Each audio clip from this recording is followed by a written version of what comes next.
আমাদের সময়ের সংস্কৃততার জন্য অনেক অতিথিদের হয়তো সঠিকভাবে সম্মানের সঙ্গে আমরা আমাদেরকে পাঠান না। এর জন্য আমরা তাদের কাছে ক্ষমা প্রার্থী।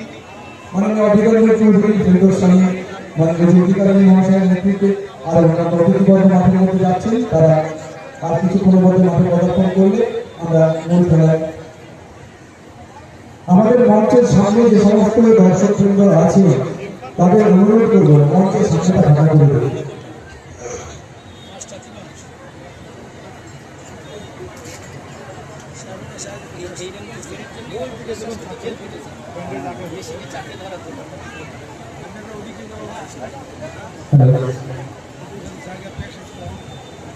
আমি ওখানে পরিবেশ আমরা প্রথমে 1 মিনিট নীরবতা পালন করবো, তারপর জাতীয় সঙ্গীত পরিবেশন হবে। মাইক ম্যানকে জাতীয় সঙ্গীত রেডি করতে, তারপরে বেলুন উঠবে। বেলুন এখন উঠবে না। আমরা প্রথমে 1 মিনিট নীরবতা পালন করবো।